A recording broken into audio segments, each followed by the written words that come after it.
कई बार अगर कोई बड़े आपराधिक मामले का जिक्र हो तो लोग हमेशा वो खूंखार अपराधी रंगा बिल्ला का उदाहरण देते हैं। आखिर रंगा बिल्ला थे कौन, जिनकी जिक्र करके लोग आज भी डर जाते हैं? आज तक शायद ही कोई इतने बड़े क्रिमिनल होंगे। वो रंगा बिल्ला जिनकी वजह से मंत्री अटल बिहारी वाजपेयी को लोगों ने पत्थर मारकर लहूलुहान कर दिया था। नमस्कार दोस्तों, क्या हाल है आपका? अगर वीडियो पसंद आए तो बिना सब्सक्राइब करे नहीं जाना और वीडियो को लाइक भी कर देना। तो चलिए कहानी सुनते हैं। 1975 में एक ट्रक ड्राइवर था जिसका नाम कुलजीत सिंह उर्फ रंगा। ट्रक चलाते चलाते वो ऊब गया तो मुंबई में टैक्सी चलाने लगा। फिर भी उसका मन विचलित था, उसका मन कहीं भी नहीं लग रहा था। उसने श्याम सिंह नाम के आदमी से कहा था कि वो कुछ अलग करना चाहता है। श्याम ने उसे जसबीर सिंह के नाम के आदमी के बारे में बताना शुरू किया। उसने बताया कि 2 विदेशी नागरिकों की हत्या कर चुका है, बहुत पैसा कमाता है।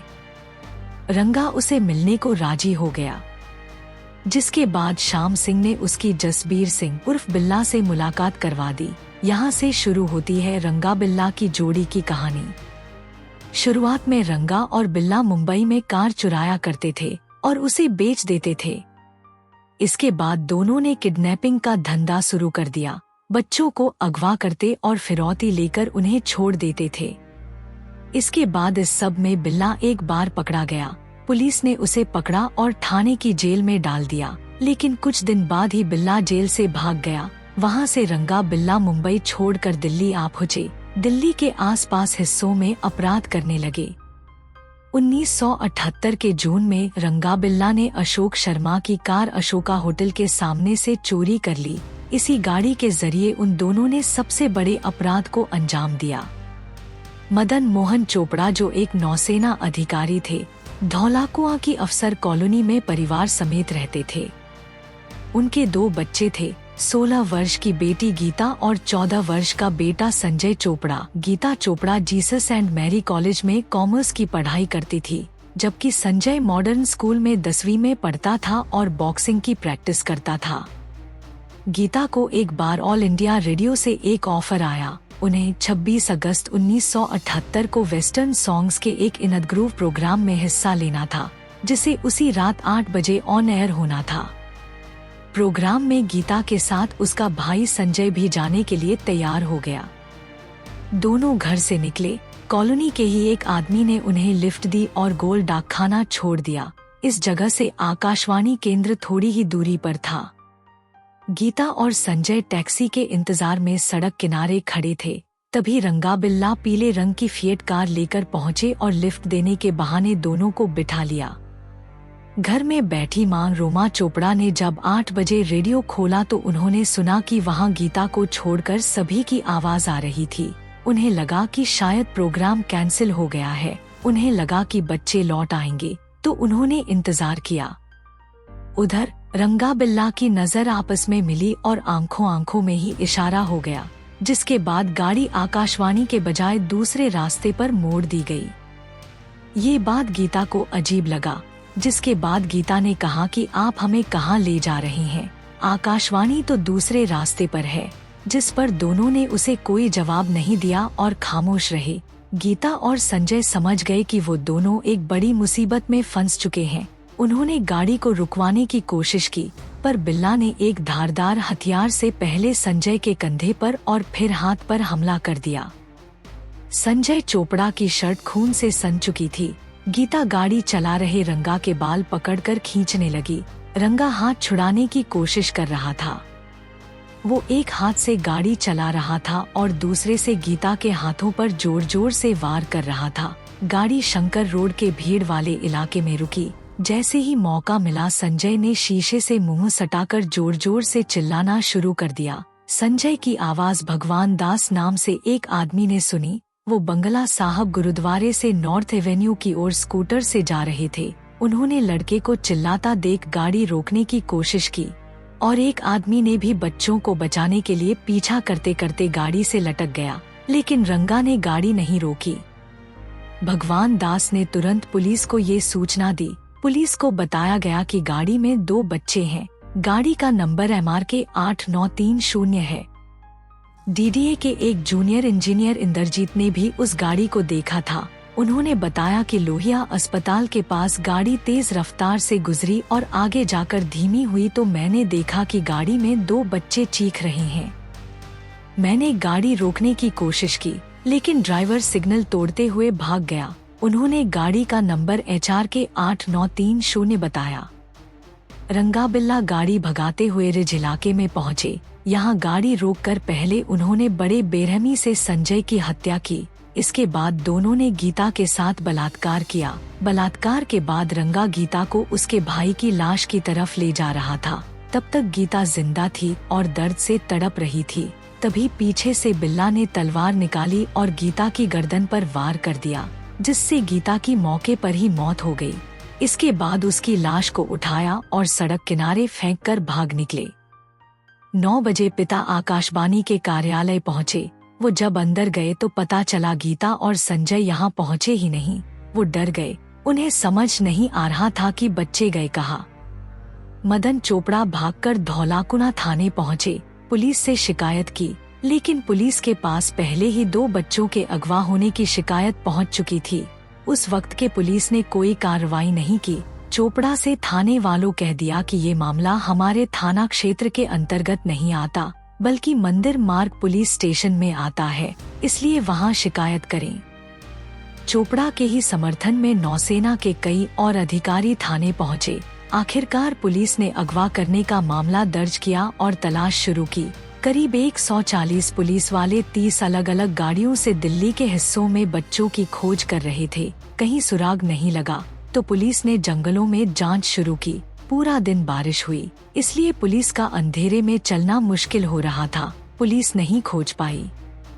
27 अगस्त को हरियाणा और यूपी पुलिस ने भी जांच शुरू कर दी। उत्तराखंड, बिहार, मध्य प्रदेश के साथ राजस्थान की पुलिस भी गीता और संजय को खोजने में लग गई। हरियाणा पुलिस ने उस गाड़ी को खोजा जिसे सबसे पहले भगवान दास ने देखा था। ट्रांसपोर्ट विभाग ने बताया कि HRK 8930 नंबर की गाड़ी के मालिक रविंदर गुप्ता हैं, लेकिन वो गाड़ी फिएट नहीं थी।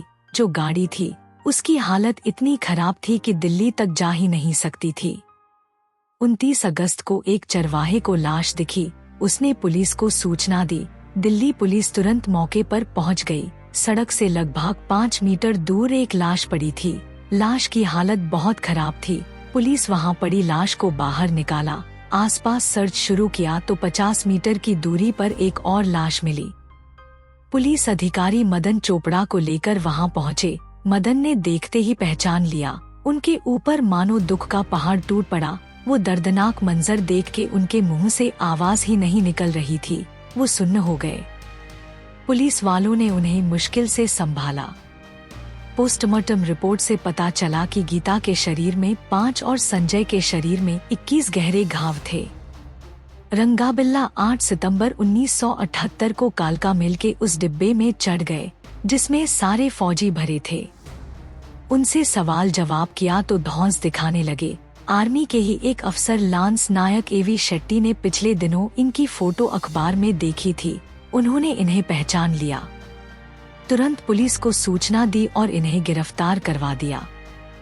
रंगाबिल्ला को गिरफ्तार करने के लिए स्टेशन पर करीब 100 पुलिसकर्मी सादी वर्दी में पहले से मौजूद थे। लाश मिलने के बाद दिल्ली में हंगामा हो गया। लोकसभा के अंदर कांग्रेस के नेताओं ने जनता दल के खिलाफ नारे लगाए। तत्कालीन PM मोरारजी देसाई से इस्तीफे की मांग होने लगी। मोरारजी देसाई खुद पीड़ित के घर गए। उस वक्त के विदेश मंत्री अटल बिहारी वाजपेयी दिल्ली में प्रदर्शन कर रहे लोगों से मिलने पहुंचे तो किसी ने पत्थर उछाल दिया। पत्थर अटल जी को लगा और उनका कुर्ता खून से लाल हो गया। सरकार की बदनामी हुई तो पुलिस को अलर्ट किया गया। गिरफ्तारी के बाद केस बहुत तेज चला। पुलिस ने दोनों से अलग अलग पूछताछ की। DNA जांच हुई। सारे सबूत और DNA रंगाबिल्ला से मैच कर गए। सेशन कोर्ट ने दोनों को फांसी की सजा सुनाई। रंगाबिल्ला ने दिल्ली हाई कोर्ट में अर्जी लगाई कि 26 नवंबर 1979 को हाई कोर्ट ने भी फांसी की सजा बरकरार रखी। रंगा ने सुप्रीम कोर्ट में अर्जी दायर की। सुप्रीम कोर्ट ने खारिज करते हुए कहा, फांसी से कम कोई सजा नहीं।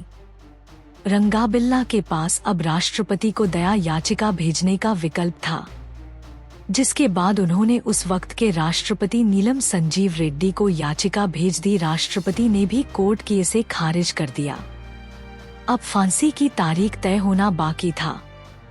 इस पूरी कार्रवाई के दौरान बिल्ला हमेशा उदास रहता और रोता रहता था। वह कहता कि वह निर्दोष है, उसे रंगा ने फंसा दिया, और रंगा कहता कि रब सब जानता है, मैंने कुछ किया ही नहीं।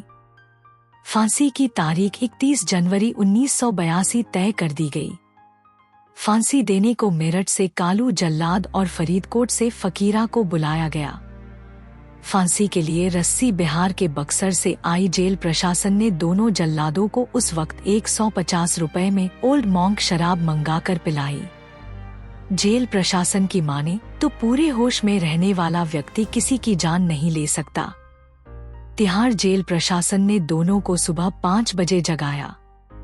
रंगा नहाया, लेकिन बिल्ला ने नहाने से इनकार कर दिया। उन दोनों को फांसी के तख्त पर लाया गया। हाथ पीछे बांधे और चेहरों को काले कपड़े से बने थैले से ढक दिया गया। फांसी के तख्त पर पहुंचने पर रंगा ने जोर जोर से नारा लगाया, जो बोले सो निहाल, सत श्री अकाल। तभी जेल के सुपरिंटेंडेंट आर्यभूषण शुक्ल ने लाल रुमाल हिलाया और दोनों जल्लादों ने लीवर खींच दिया। 2 घंटे बाद जब डॉक्टरों ने चेक किया तो बिल्ला मर चुका था, लेकिन रंगा की नाड़ी चल रही थी, क्योंकि उसने फांसी के वक्त सांस रोक ली थी। एक कर्मचारी फांसी के तख्त से नीचे उतरा और उसने रंगा के पैर खींचे, तब जाके रंगा की मौत हुई। बिल्ला और रंगा के घरवालों ने अंतिम संस्कार के लिए लाश लेने से मना कर दिया। जेल प्रशासन ने अपनी तरफ से उनका अंतिम संस्कार किया। दोस्तों, कैसा लगा ये कहानी मुझे कमेंट करके जरूर बताना, और आप कौन सी कहानी सुनना चाहते हो वो भी बताना। जाने से पहले चैनल को सब्सक्राइब और वीडियो को लाइक कर देना। बाय।